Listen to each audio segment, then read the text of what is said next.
Ready? Start. The challenge by the appellant is threefold.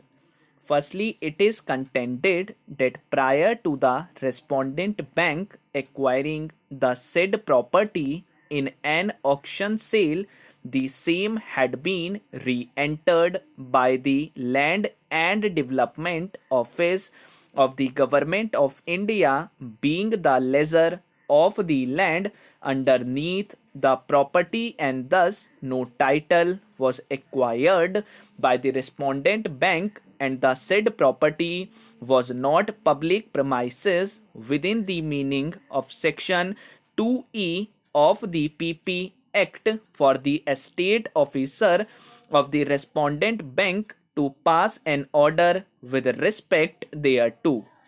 Secondly, it is contended that no bona fide requirement on which ground the appellant was sought to be evicted had been established, and rather it stood admitted that the eviction of the appellant was with profit motive. Lastly, it is contended that no proper opportunity to lead evidence was given to the appellant by the estate officer of the respondent bank. As far as the first of the challenge aforesaid is concerned, the admitted position is that when the respondent bank, after bidding for the said property in an auction, had applied to the court for confirmation of the sale in its favor, the L&DO had objected on the ground that the property having already been re-entered, no title could be conveyed to the respondent bank. The said application of the L&DO was rejected, giving liberty to the L&DO to seek its remedies.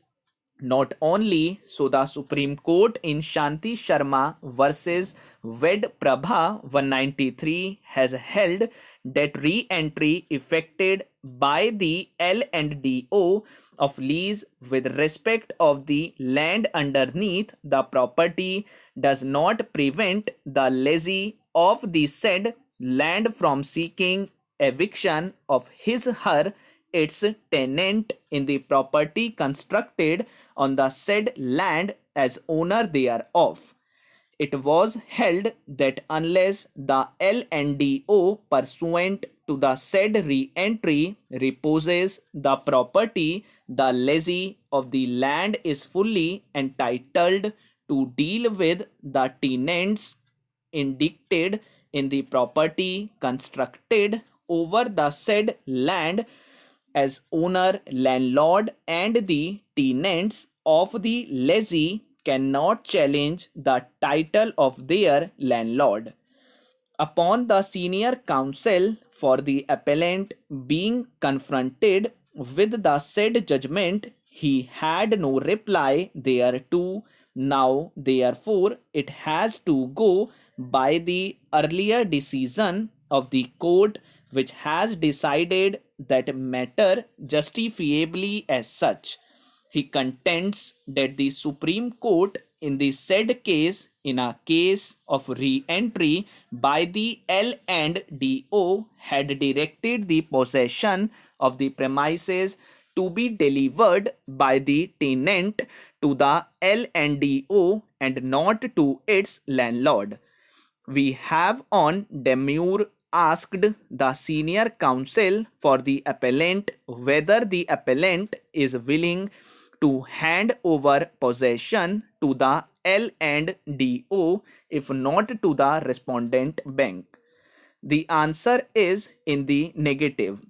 The said conduct of the appellant demonstrates the malafide of the appellant in seeking to retain possession of a valuable property in the prima central business district of the capital city of Delhi on some pretext or the other. The judgment in Bharat Sales Limited Supra turns on its own facts. That was a case under Section 14 of the Delhi Rent Control Act 1958, and in which proceedings the L&DO was also a party. Such is not the case here.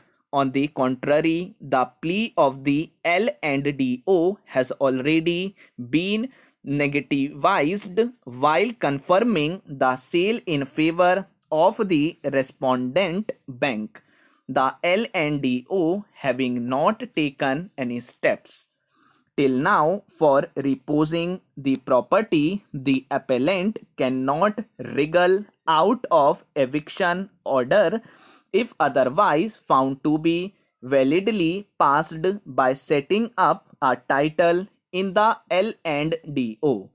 Moreover, the respondent is a nationalized bank, and the L&DO has a policy of revoking the re-entry upon the reasons on account whereof re-entry was effected being remedied and the charges therefore being paid.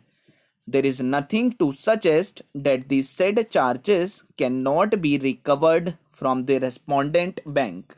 We therefore do not find any merit in the said ground of challenge. As far as the second ground aforesaid of challenge is concerned, the finding of the premises being required by the respondent bank is a finding of fact not interferable in writ jurisdiction, much less in an appeal arising therefrom. The appellant admittedly is an old tenant in the premises at a meager rent.